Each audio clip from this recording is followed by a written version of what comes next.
Hey,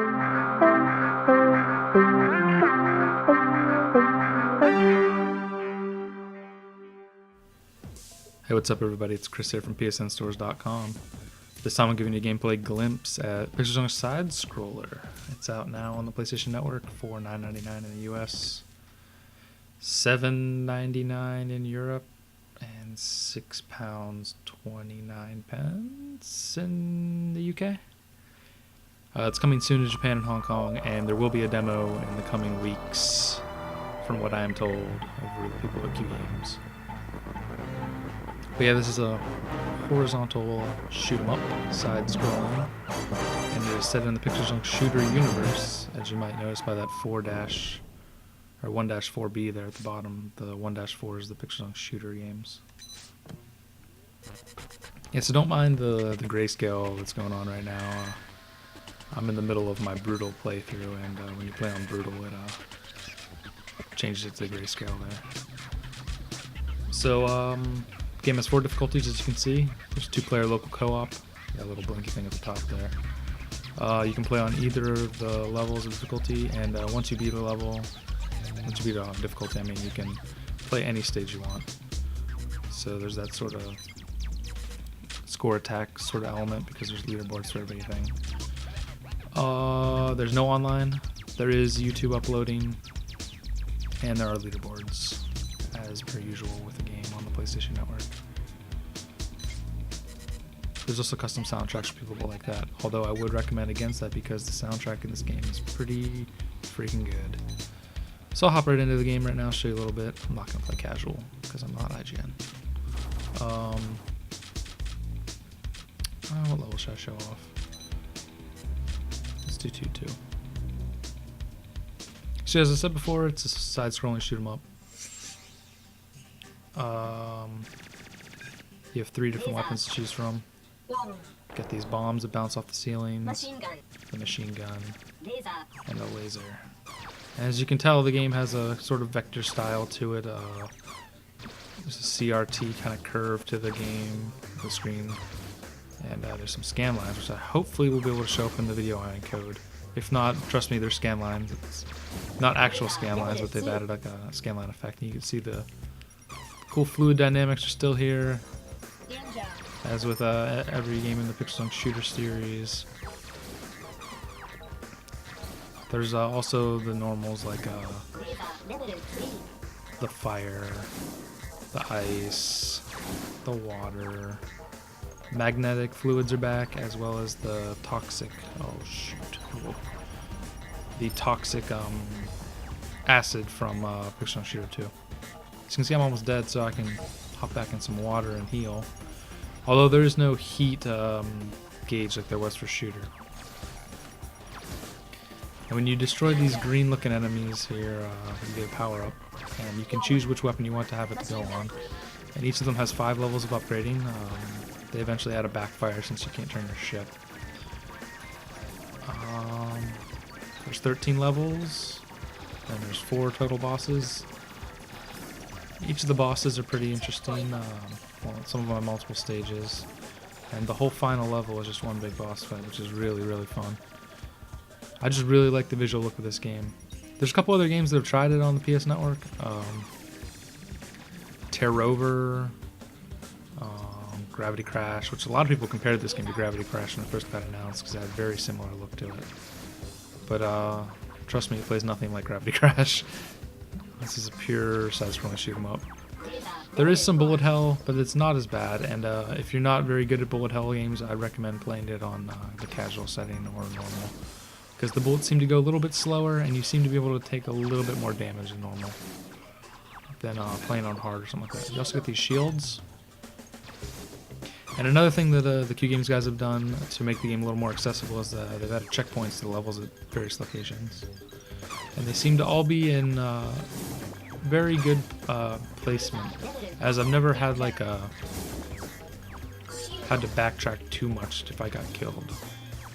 And you get to restart from those with all your weapons as they were.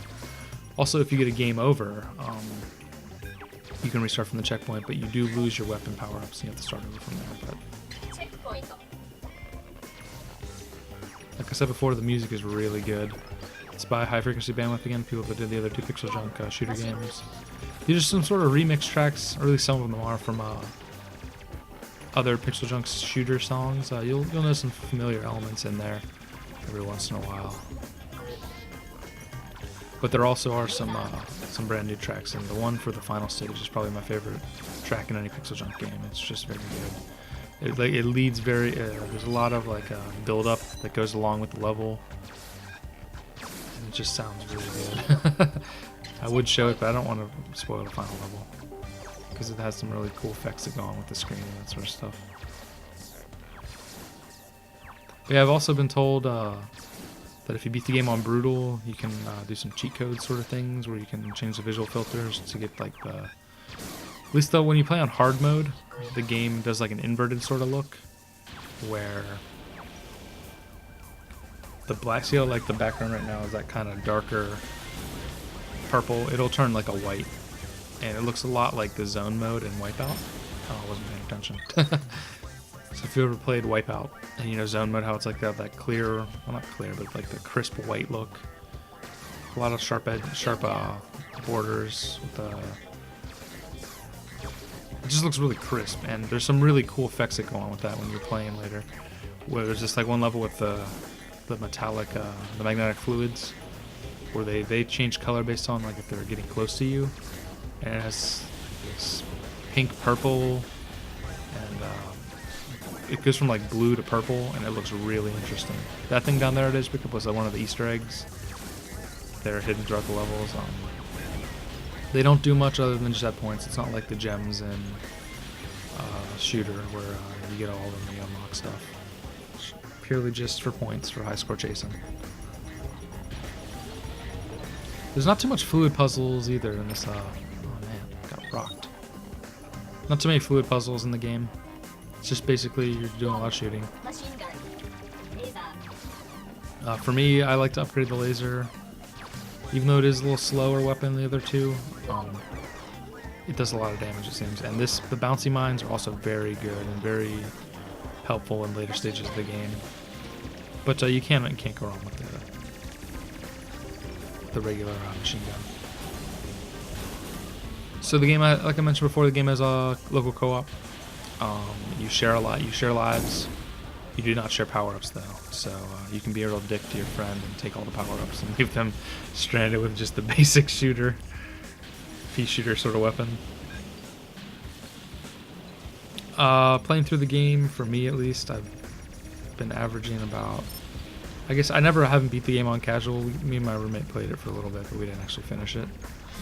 But I would say it'd probably take us like an hour or so to beat it. Ah, damn it!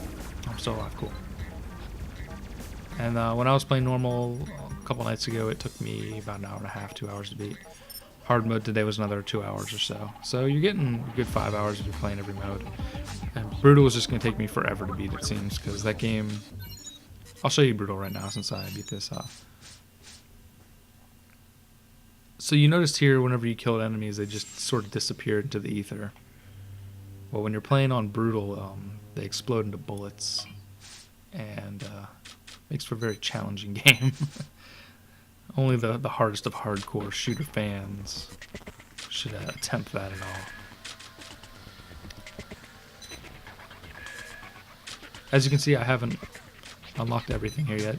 You can't play the first stage from you can play the first level, sorry, of each stage, even if you haven't beat all the ones in the first stage. Like, I've only beat one of them. So let's hop into level 2 here. You'll notice that it'll go back to the black and white grayscale sort of aesthetic whenever I'm playing on the brutal mode. Yeah, apparently they've hidden some cheat codes in the game, and when you beat brutal, you can start unlocking them. So you can see already that the game has gotten a lot harder just by the whole adding bullets when people die. Oh, man. Also, you can use your laser to melt ice. You've known that from the shooter games where there's those laser enemies that. Wow. This song sounds a lot like Star Wars. Sorry, just every time I hear it, I think of Star Wars. Machine gun.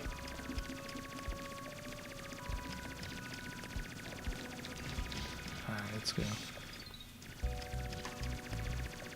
I really want to beat this level. If I do have any complaints about the game, sometimes the backgrounds get a little confusing and you think they're part of the level, like, and you try to avoid touching them or something. My roommate was having that problem when we were playing today. Also, it's when some things do get a little too hectic and you can't tell bullets from your bullets and stuff, and just liquid going everywhere. Also, I kind of wish that it would tell you what level your different weapons were at, because I don't know how many times I've upgraded a weapon that's already been maxed out, and I was very pissed off that I did that. But yeah, I have a feeling those checkpoints are going to be my savior trying to beat this game on Brutal.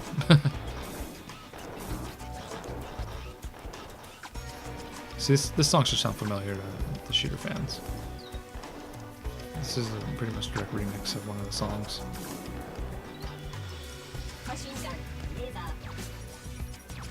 The trophies in this game are pretty simple to get. I think I'm at like 85% of them right now, and all I have left to do is play a level without getting.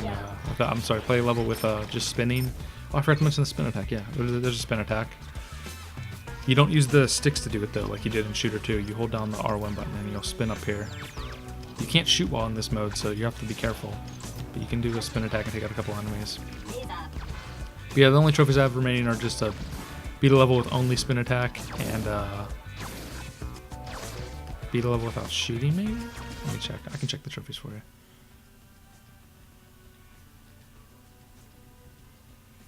Okay, so the trophies aren't too bad to get in this game. Oh, get all 3 hidden crowns in any sector. Okay, I have that one. And I have beat a level without firing a shot. So I should be able to 100% this game pretty soon. It doesn't seem like it's going to be that difficult to do.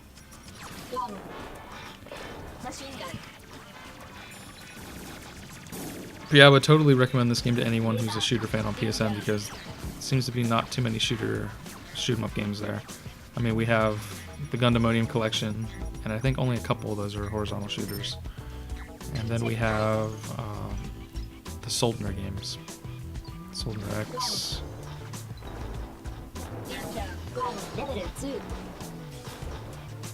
So I think my plan for playing on Brutal was just to not kill anything. I just work my way through the level, hopefully not dying.